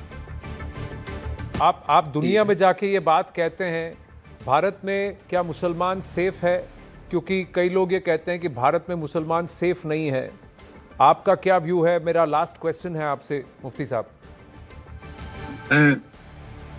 एक जगह एक आदमी ने बोल दिया एक मीटिंग में, मैं उसको इतराज किया, भारत में मुसलमान को कोई रुकावट नहीं है, तकलीफ नहीं है, रुकावट नहीं, तकलीफ नहीं, मशक्कत नहीं. പ്രധാനമന്ത്രി നരേന്ദ്രമോദിയുമായുള്ള കൂടിക്കാഴ്ചയ്ക്ക് ശേഷമായിരുന്നു കാന്തപുരം AP അബൂബക്കർ മുസ്ലിയാരുടെ പ്രതികരണം. ഇന്ത്യയിലെ മുസ്ലിങ്ങൾ സുരക്ഷിതരാണെന്ന അദ്ദേഹത്തിന്റെ പ്രതികരണം അത് വലിയ തോതിൽ തന്നെ ചർച്ചയാകുന്നുണ്ട്. ഇക്കാര്യത്തിൽ ഔദ്യോഗികമായിട്ട് പ്രതികരിക്കാൻ സാമുദായിക സംഘടനകളുടെ നേതാക്കൾ പരസ്യമായിട്ട് ഇതുവരെ തയ്യാറായിട്ടില്ല. പക്ഷേ ഇതിന്റെ മറ്റൊരു ചരിത്രം ഇവിടെ കാന്തപുരം വിഭാഗം സൂചിപ്പിക്കുന്ന പ്രകാരമാണ്. ആദ്യമായിട്ടല്ല കാന്തപുരം പ്രധാനമന്ത്രിമാരെ സന്ദർശിക്കുന്നത്. മുൻപ് പലപ്പോഴും സന്ദർശിച്ചിട്ടുണ്ട്. അതൊക്കെ സമുദായത്തിൻ്റെ ആവശ്യത്തിന് വേണ്ടിയാണ്, സമുദായത്തിൻ്റെ നേട്ടങ്ങൾക്കും അല്ലെങ്കിൽ അതിൻ്റെ പല കാര്യങ്ങൾക്കും വേണ്ടിയാണ്. രാജ്യത്ത് പലയിടത്തും AP വിഭാഗത്തിൻ്റെ വിദ്യാഭ്യാസ സ്ഥാപനങ്ങളുണ്ട്, സംഘടനകളുണ്ട്. അപ്പോൾ അതിൻ്റെയൊക്കെ ആവശ്യങ്ങൾ ഈ ഒരു ഭരണവർഗവുമായിട്ട് അല്ലെങ്കിൽ ഭരിക്കുന്നവരുമായി നല്ലൊരു ബന്ധത്തിലൂടെ മുന്നോട്ട് കൊണ്ടുപോകേണ്ടതുണ്ട്. ഇപ്പോൾ ഈ അടുത്ത് സമാപിച്ച യാത്രയിൽ സ്വരൂപിച്ച അഭിപ്രായങ്ങളും നിർദ്ദേശങ്ങളും അത് കേന്ദ്രത്തെ അറിയിക്കുക എന്നൊരു ലക്ഷ്യം കൂടി ഈ ഒരു സന്ദർശനവുമായിട്ടുണ്ട് എന്നാണ് കാന്തപുരം വിഭാഗത്തിൻ്റെ ഒരു വിശദീകരണമുള്ളത്. അദ്ദേഹത്തിൻ്റെ പ്രസ്താവനയെക്കുറിച്ച് പ്രധാനമായിട്ടും വലിയ വിമർശനങ്ങൾ സാമൂഹ്യ മാധ്യമങ്ങൾ ഉയരുന്നുണ്ടെങ്കിലും വിവിധ സംഘടനാ നേതാക്കൾ, പ്രമുഖമായിട്ടുള്ള സംഘടനാ നേതാക്കൾ ഒന്നും തന്നെ പരസ്യമായിട്ട് പ്രതികരിക്കാൻ തയ്യാറായിട്ടില്ല എന്നുള്ളതും പ്രധാനപ്പെട്ട കാര്യമാണ്. പ്രത്യേകിച്ച് സമസ്തയിലെ EK വിഭാഗത്തിലെ നേതാക്കൾ സാധാരണഗതിയിൽ ഇത്തരം വിഷയങ്ങളിലൊക്കെ വലിയ വിമർശനങ്ങൾ പരസ്യമായിട്ട് ഉന്നയിക്കുന്നവർ ഇപ്പോൾ അത്തരത്തിൽ വലിയ വിമർശനങ്ങൾ പബ്ലിക് പ്ലാറ്റ്ഫോമുകളിലോ പൊതുവേദികളിലോ ഉന്നയിച്ചിട്ടില്ല എന്നുള്ളത് പ്രധാനപ്പെട്ട ഒരു കാര്യമാണ്. മുസ്ലിം ലീഗും അവർ പ്രതികരിക്കാൻ ഇപ്പോൾ തയ്യാറായിട്ടില്ല, പിന്നീട് പ്രതികരിക്കാമെന്ന നിലപാടാണ് സ്വീകരിച്ചിരിക്കുന്നത്. പക്ഷേ KNM അവരുടെ നിലപാട് ന്യൂസ് 18നോട് പങ്കുവച്ചു. മുസ്ലിങ്ങളുടെ മുഴുവൻ കാര്യം പറയാൻ കാന്തപുരത്തിന് അർഹതയുണ്ടോ എന്നൊരു ചോദ്യമാണ് KNM ഉന്നയിക്കുന്നത്. അടുത്ത കാലത്ത് അജിത് ഡോവൽ കേരളം സന്ദർശിച്ചിരുന്നു. അദ്ദേഹത്തിന്റെ സന്ദർശനം അതീവ രഹസ്യമായിരുന്നു. പക്ഷേ ഈ സന്ദർശനത്തിന്റെ തൊട്ടു പിന്നാലെയാണ് സംഘപരിവാർ ശക്തികൾ കേരളത്തിലെ ന്യൂനപക്ഷ വിഭാഗങ്ങളെ അടുപ്പിച്ചു നിർത്തുവാനും അവരുടെ വോട്ടുകളെ ഉപയോഗപ്പെടുത്തുവാനും വേണ്ടി ആയിരുന്നോ ഈ ചർച്ച എന്ന് ഞങ്ങൾ സംശയിക്കുന്നു. ഒരു പക്ഷേ ചിലപ്പോൾ ED സന്ദർശനം പല ഭാഗങ്ങളിലും നടക്കുന്നുണ്ട്, ED പരിശോധനകൾ നടക്കുന്നുണ്ട്, പല സാമുദായിക സ്ഥാപനങ്ങളിലും അതുപോലെ തന്നെ വ്യക്തികളെയും കേന്ദ്രീകരിച്ച് നടക്കുന്നുണ്ട്. ഒരുപക്ഷെ അങ്ങനെയും ഇതിലേക്ക് ഉണ്ടാവാനുള്ള സാധ്യതകൾ നമ്മൾ തള്ളിക്കളയേണ്ടതില്ല. അതേസമയം പ്രതിപക്ഷ നേതാവ് VD സതീശനും ഇക്കാര്യത്തിൽ കാന്തപുരത്തിന്റെ നിലപാട് തള്ളിക്കൊണ്ട് രംഗത്തെത്തിയിട്ടുണ്ട്. അത് കാന്തപുരത്തിൻ്റേത് അംഗീകരിക്കാൻ കഴിയുന്ന ഒരു കാര്യമല്ല എന്നാണ് VD സതീശന്റെ വാക്കുകൾ. രാജ്യത്ത് മുസ്ലിങ്ങൾ സുരക്ഷിതരാണ് എന്ന് കാന്തപുരത്തിൻ്റെ അഭിപ്രായം, അത് അദ്ദേഹത്തിൻ്റെ അഭിപ്രായമായിരിക്കാം. എന്നാൽ ന്യൂനപക്ഷങ്ങൾ ആക്രമിക്കപ്പെടുന്നുണ്ട്, ആരാധനാലയങ്ങൾ തകർക്കപ്പെടുന്നുണ്ട്. അതുകൊണ്ട് ഈ ഒരു കാന്തപുരത്തിൻ്റെ നിലപാട് അംഗീകരിക്കാനായില്ല എന്നൊരു നിലപാടാണ് അല്ലെങ്കിൽ പ്രതികരണമാണ് വി.ഡി. സതീശൻ നടത്തിയിരിക്കുന്നത്.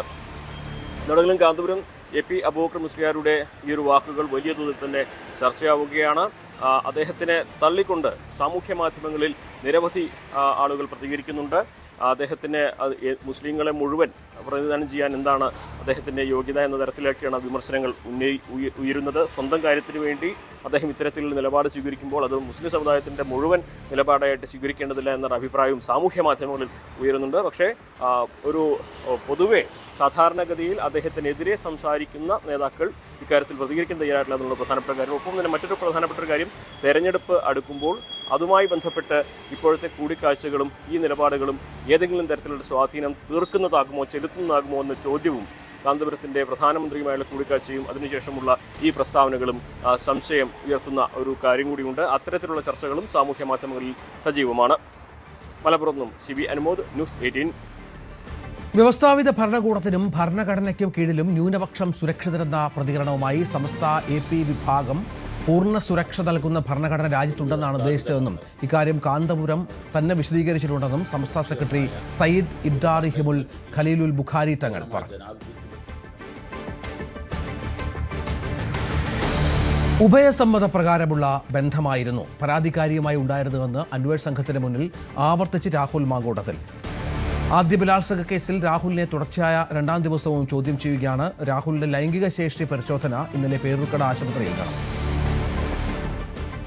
തനിക്കെതിരെ ഉയർന്നിരിക്കുന്ന ആരോപണങ്ങൾ മുഴുവൻ ഒരു ഗൂഢാലോചനയുടെ ഭാഗമായിട്ടാണ് എന്ന കൃത്യമായ മൊഴിയാണ് അന്വേഷണ സംഘത്തിന് നൽകിയിരിക്കുന്നത്. അതായത് തന്നെ മാനിപ്പുലേറ്റ് ചെയ്യുക എന്ന ലക്ഷ്യത്തോടെ ആയിരുന്നു ഈ ഫോൺ കോളുകൾ പരാതിക്കാരി റെക്കോർഡ് ചെയ്തത് എന്ന് അന്വേഷണ സംഘത്തോട് വെളിപ്പെടുത്തിയിട്ടുണ്ട്. അതോടൊപ്പം ലൈഫ് ലോങ് കൂടെ ഉണ്ടാകുമെന്ന ഉറപ്പ്, ജീവിതാവസാനം വരെ കൂടെ ഉണ്ടാകുമെന്ന ഉറപ്പ് താൻ ഈ പരാതിക്കാരിക്ക് നൽകിയിട്ടില്ല. താനും യുവതിയും തമ്മിൽ ഉഭയകക്ഷി സമ്മതപ്രകാരമുള്ള ബന്ധം മാത്രമായിരുന്നു നിലനിന്നിരുന്നത് എന്നും രാഹുൽ അന്വേഷണ സംഘത്തോട് വെളിപ്പെടുത്തിയിട്ടുണ്ട്. അതേസമയം തൻ്റെ ഫോൺ പരിശോധിക്കാനായി പാസ്വേഡ് അന്വേഷണ സംഘത്തിന് രാഹുൽ കൈമാറിയിട്ടില്ല എന്നാണ് മനസ്സിലാക്കാൻ കഴിയുന്നത്. അതായത് മൂന്നാമത്തെ കേസുമായി ബന്ധപ്പെട്ട് അറസ്റ്റിലായ പശ്ചാത്തലത്തിൽ അന്ന് രാഹുലിൻ്റെ സ്മാർട്ട് ഫോണുകൾ അന്വേഷണ സംഘം കസ്റ്റഡിയിലെടുത്തിരുന്നു. പക്ഷേ അതിൻ്റെ പാസ്വേഡ് പറഞ്ഞു നൽകാൻ രാഹുൽ തയ്യാറായില്ല. തനിക്ക് അനുകൂലമായിട്ടുള്ള തെളിവുകൾ നശിപ്പിക്കപ്പെടുന്ന ഒരു സാഹചര്യം ഉണ്ടാകും, അതുകൊണ്ട് പാസ്വേഡ് നൽകാനാവില്ല എന്ന നിലപാടിലായിരുന്നു രാഹുൽ. ആ നിലപാടിൽ രാഹുൽ ഉറച്ചു നിൽക്കുകയാണ് SITക്ക് മുമ്പിൽ. അതായത് തൻ്റെ സാന്നിധ്യത്തിൽ ആ ഫോൺ പരിശോധിച്ചാൽ അപ്പോൾ മാത്രം ആ ഫോണിൻ്റെ പാസ്വേഡ് നൽകാമെന്ന ഒരു നിലപാടാണ് രാഹുൽ സ്വീകരിച്ചിരിക്കുന്നത്. അതുകൊണ്ട് തന്നെ ഫോറൻസിക് സയൻസ് ലബോറട്ടറിയിലേക്ക് ഈ ഫോണുകൾ പരിശോധനയ്ക്കായി കൈമാറിയേക്കും എന്നുള്ള സൂചനകൾ കൂടി നമുക്ക് ലഭിക്കുന്നുണ്ട്. അങ്ങനെയാണെങ്കിൽ ഈ ഫോണിൽ നിന്ന് പരമാവധി ഡിജിറ്റൽ തെളിവുകൾ ശേഖരിക്കാൻ കഴിയും എന്ന നിഗമനത്തിലാണ് SIT ഉള്ളത്. അത്തരത്തിലാണ് അന്വേഷണം പുരോഗമിച്ചുകൊണ്ടിരിക്കുന്നതും. എന്തായാലും തനിക്കെതിരെ നടന്നത് രാഷ്ട്രീയ ഗൂഢാലോചനയാണ് എന്ന നിലപാട് SITക്ക് മുമ്പിൽ രാഹുൽ മാങ്കൂട്ടത്തിൽ ആവർത്തിച്ചിരിക്കുന്നു. അതുമായി ബന്ധപ്പെട്ട് തനിക്ക് അവർക്ക് മുമ്പിൽ ഹാജരാക്കാൻ പറ്റുന്ന ചില ഡിജിറ്റൽ തെളിവുകളടക്കം അന്വേഷണ സംഘത്തിന് മുമ്പിൽ രാഹുൽ ഹാജരാക്കിയിട്ടുണ്ട് എന്നാണ് ലഭിക്കുന്ന സൂചനകൾ. രണ്ടാം ലൈംഗിക പീഡന പരാതിയിൽ രാഹുൽ മാങ്കൂട്ടത്തിനെതിരെ രഹസ്യമൊഴി നൽകിയ യുവതി തിരുവനന്തപുരത്ത് മജിസ്ട്രേറ്റ് കോടതിയിലാണ് രഹസ്യമൊഴി നൽകിയത്. നിയമപരമായി പരാതിയുമായി മുന്നോട്ട് പോകാൻ താല്പര്യമില്ലായിരുന്നു, പരാതി വ്യാജമെന്ന് രാഹുൽ മാധ്യമങ്ങളോട് പ്രതികരിച്ചതിലാണ് രഹസ്യമൊഴി നൽകാൻ തയ്യാറായതെന്നും യുവതി പറഞ്ഞു. രഹസ്യമൊഴി രേഖപ്പെടുത്തിയ പശ്ചാത്തലത്തിൽ തുടർ നീക്കങ്ങളിലേക്ക് കടക്കാനാണ് പ്രത്യേക സംഘത്തിന്റെ നീക്കം. കൊച്ചിയിൽ നടി ആക്രമിക്കപ്പെട്ടിട്ട് ഇന്ന് 9 വർഷം. മെഴുകുതിരി കത്തിച്ച് ഐക്യദാർഢ്യം പ്രഖ്യാപിക്കുകയാണ് WCC. അവൾക്കൊപ്പം എന്ന പേരിലാണ് പരിപാടി. തത്സമയ ദൃശ്യങ്ങളാണ് കാണുന്നത്. 2017 ഫെബ്രുവരി 17 ഓടിക്കൊണ്ടിരുന്ന വാഹനത്തിൽ വെച്ച് നടി ആക്രമണത്തിന് ഇരയായത്. കേസിൽ 6 പ്രതികളെ ശിക്ഷിച്ചിരുന്നു. നടൻ ദിലീപ് അടക്കമുള്ളവരെ കുറ്റവിമുക്തമാക്കിയ നടപടിക്കെതിരെ പ്രോസിക്യൂഷൻ അപ്പീൽ നൽകാൻ വൈകുന്നതിൽ വിമർശനം ശക്തമാണ്. ഡാനി ഇപ്പോൾ വിവരങ്ങളുമായി ചേരും. ഡാനി, WCCയിലെ മിക്കവാറും എല്ലാ അംഗങ്ങളും ഇതിൻ്റെ ഭാഗമാണോ?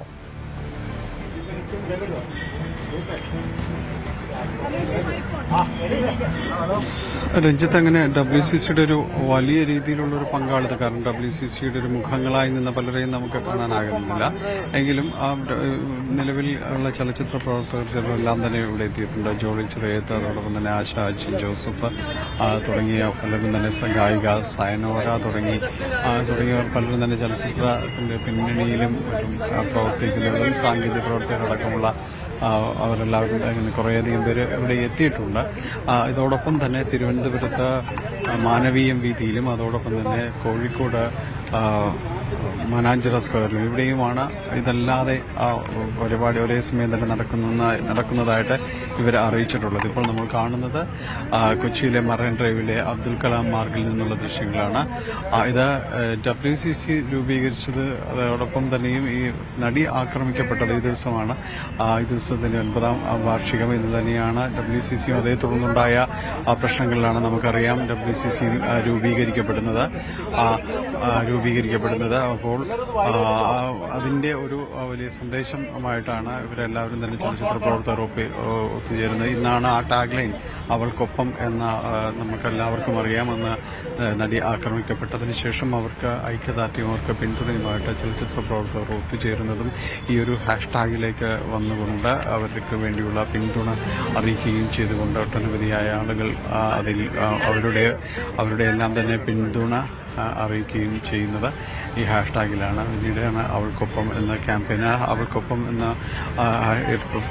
ഈ പരിപാടിയുടെ പേരും അങ്ങനെ തന്നെയാണ്, അവൾക്കൊപ്പം എന്ന ഒരു പേരിൽ തന്നെയാണ് അതിൽ രൂപീകരിക്കപ്പെട്ടിരിക്കുന്നത്. ഏതായാലും ഇന്നിപ്പോൾ അതിൻ്റെ 9ാം വാർഷികത്തിലും ചലച്ചിത്ര പ്രവർത്തകർ ഇവിടെ ഒത്തുചേരുന്നു.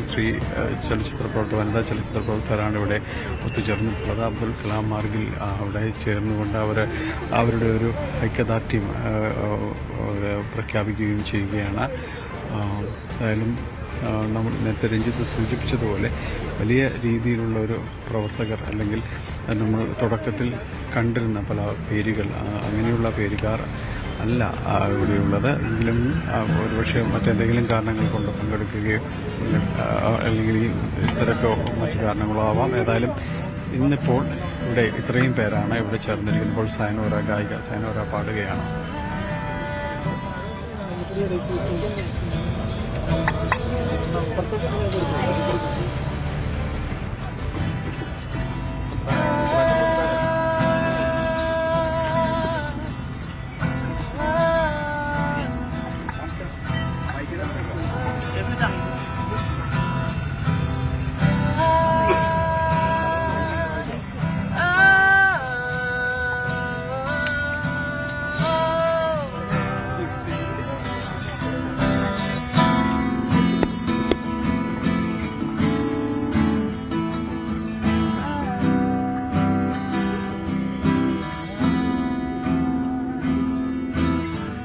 കൊച്ചിയിലാണ് പരിപാടി സംഘടിപ്പിച്ചിരിക്കുന്നത്. തിരുവനന്തപുരം വിഴിഞ്ഞത്തെ ഹോട്ടലിൽ നിന്ന് ഭക്ഷണം കഴിച്ച ഒരു കുടുംബത്തിലെ 2 പേർ മരിച്ചു. 2 പേർ ചികിത്സയിലാണ്. നിലമേൽ സ്വദേശി ഷാജി, റാഷിദ ബീവി എന്നിവരാണ് മരിച്ചത്. ഭക്ഷ്യവിഷബാധയേറ്റാണ് മരണമെന്നാണ് ബന്ധുക്കളുടെ ആരോപണം ഉള്ളത്. മീൻ കഴിച്ചവർക്കാണ് ആരോഗ്യ പ്രശ്നങ്ങൾ ഉണ്ടായത്. സംഭവത്തിൽ ഫുഡ് സേഫ്റ്റി കമ്മീഷണറോട് ആരോഗ്യമന്ത്രി വീണ ജോർജ് റിപ്പോർട്ട് തേടി.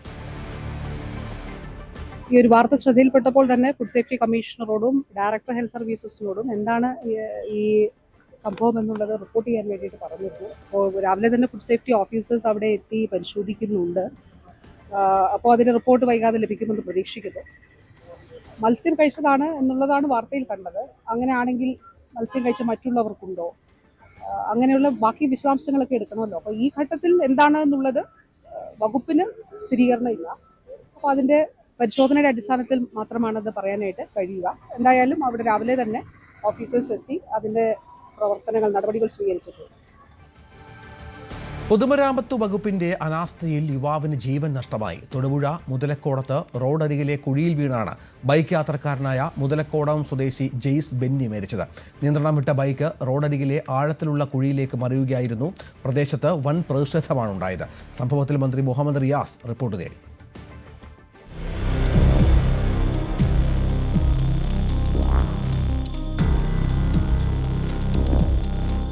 മാസങ്ങൾക്ക് മുൻപ് മുതലക്കോടത്ത് റോഡരികിൽ കലുങ്ക് നിർമ്മാണത്തിനായി എടുത്ത വലിയ കുഴിയാണ് അപകടക്കെണിയായത്.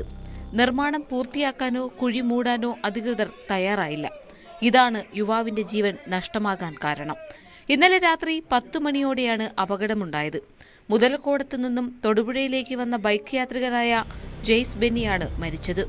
അപകടം നടന്ന ഉടൻ ജെയ്സിനെ തൊട്ടടുത്തുള്ള ആശുപത്രിയിൽ എത്തിച്ചെങ്കിലും ജീവൻ രക്ഷിക്കാനായില്ല. വിദേശത്ത് പോകാനുള്ള തയ്യാറെടുപ്പുകൾക്കിടയിലാണ് ജെയ്സിന്റെ മരണം. പലതവണ നാട്ടുകാർ ഈ കുഴി മൂടണമെന്ന് അധികൃതരോട് ആവശ്യപ്പെട്ടിട്ടും നടപ്പായില്ല. പൊതുമരാമത്ത് വകുപ്പിന്റെ അനാസ്ഥയിൽ കടുത്ത പ്രതിഷേധമാണ് ഉയരുന്നത്.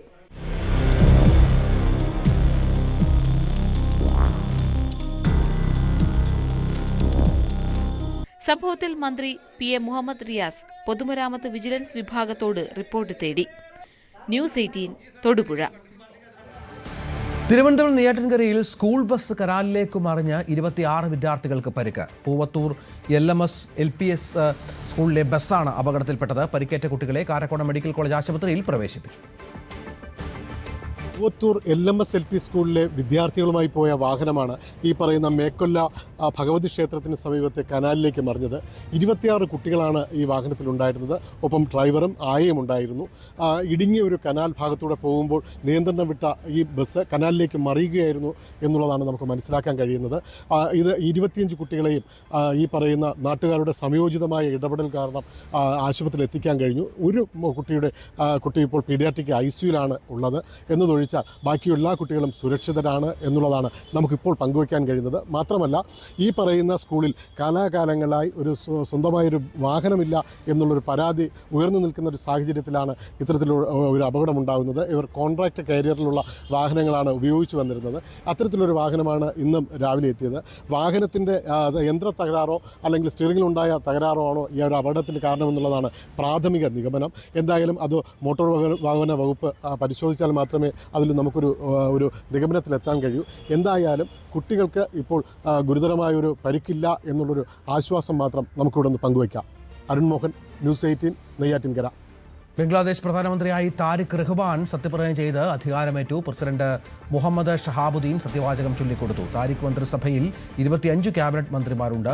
മിർസ ഫക്രുൽ ഇസ്ലാം അൽമഗീർ, അമീർ ഖുസ്രു മുഹമ്മദ് ചൗധരി, സലാഹുദ്ദീൻ അഹമ്മദ്, ഇക്ബാൽ ഹസൻ മുഹമ്മദ് ടുക്കു അടക്കം BNPയിലെ പ്രമുഖ നേതാക്കൾ മന്ത്രിസഭയിലെ അംഗങ്ങളാണ്. പുതിയ പാർലമെന്റ് അംഗങ്ങൾ രാവിലെ സത്യപ്രതിജ്ഞ ചെയ്തു. കണ്ണൂരിൽ മകൻ മദ്യലഹരിയിൽ എടുത്തെറിഞ്ഞ വയോധിക മരിച്ചു. പള്ളിയാമൂല സ്വദേശി ശാന്തയാണ് ചികിത്സയിലിരിക്കെ മരിച്ചത്. കഴിഞ്ഞ ദിവസം മദ്യപിച്ചെത്തിയ മകൻ സജീവൻ ശാന്തമ്മയെ കസേരയോടെ എടുത്തെറിയുകയായിരുന്നു. ഇയാൾ നിലവിൽ റിമാൻഡിലാണ്. ഗുരുവായൂർ കോട്ടപ്പടിയിൽ നടന്ന ആനകളുടെ തലപ്പൊക്ക മത്സരവുമായി ബന്ധപ്പെട്ട് വനംവകുപ്പിന്റെ കർശന നിയന്ത്രണം. 4 ആനകൾക്ക് 5 ദിവസത്തേക്ക് എഴുന്നള്ളിപ്പുകളിൽ പങ്കെടുക്കുന്നതിന് വനംവകുപ്പ് വിലക്കേർപ്പെടുത്തി. ചട്ടങ്ങൾ ലംഘിച്ച് മത്സരം നടത്തിയതിനെ തുടർന്നാണ് നടപടി.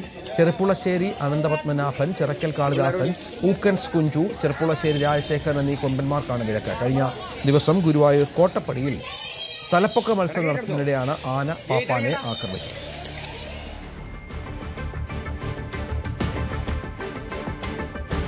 വീണ്ടും പടയപ്പയുടെ ആക്രമണമാണ്. ഇടുക്കിയിൽ കടലാർ എസ്റ്റേറ്റ് വെസ്റ്റ് ഡിവിഷനിൽ കറുപ്പുസ്വാമിയുടെ ഓട്ടോ തകർത്തു. കഴിഞ്ഞ ദിവസം തലയാർ എസ്റ്റേറ്റിന് സമീപവും വിനോദസഞ്ചാരികളുടെ വാഹനവും പടയപ്പ തകർത്തിരുന്നു.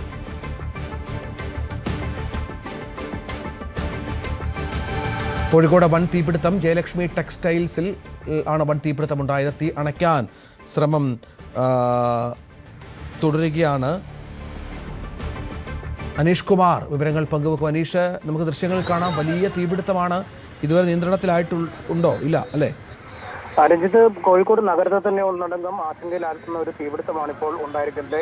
ഇപ്പോഴും തീപിടുത്തം നിയന്ത്രണ വിധേയമായിട്ടില്ല. തളിയിലെ ജയലക്ഷ്മി ടെക്സ്റ്റൈൽസിന്റെ 2ഉം 3ഉം നിലകളിലാണ് തീപിടുത്തം പ്രത്യക്ഷമായിരിക്കുന്നത്. വലിയ തീയാണ്. ആദ്യഘട്ടത്തിലൊക്കെ രക്ഷാപ്രവർത്തകർക്ക് പോലും അവിടേക്ക് അടുക്കാൻ കഴിയാത്ത വിധം തീ ആളിക്കത്തുന്ന ഒരു സാഹചര്യമാണ് ഉണ്ടായിരുന്നത്. ഇപ്പോൾ പക്ഷേ രക്ഷാപ്രവർത്തനം ആരംഭിച്ച് കഴിഞ്ഞിട്ടുണ്ട്.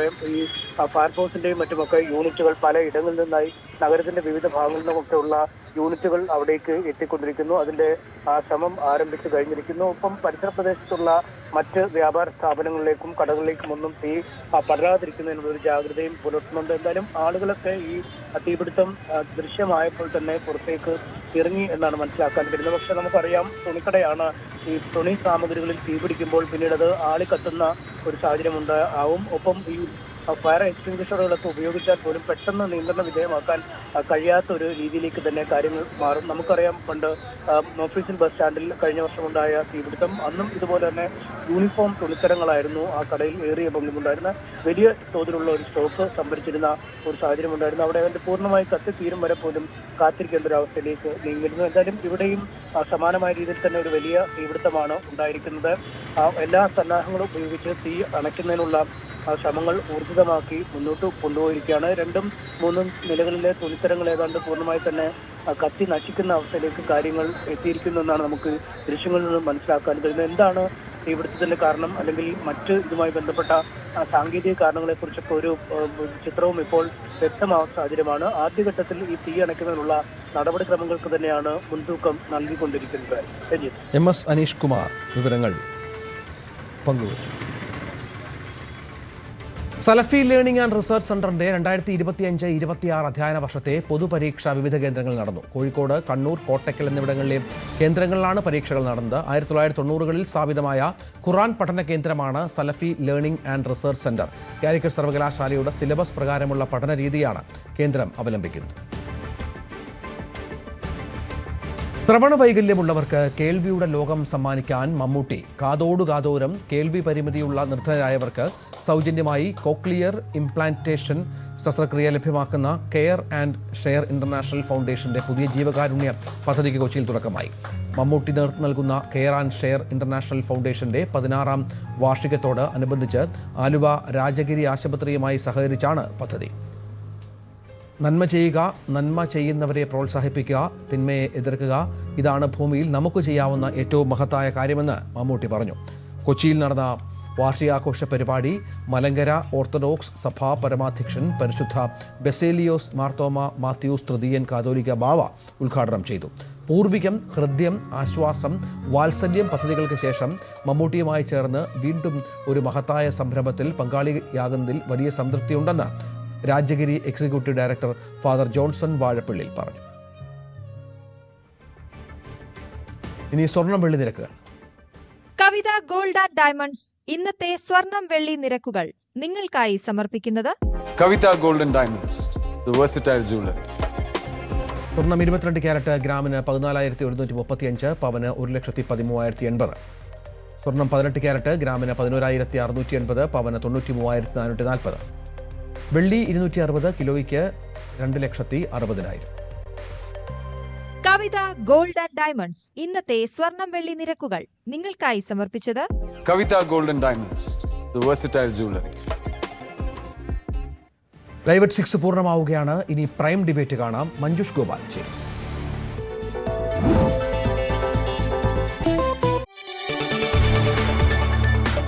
കൂടുതൽ വാർത്തകൾക്ക് News 18 Keralam YouTube channel subscribe ചെയ്യുക.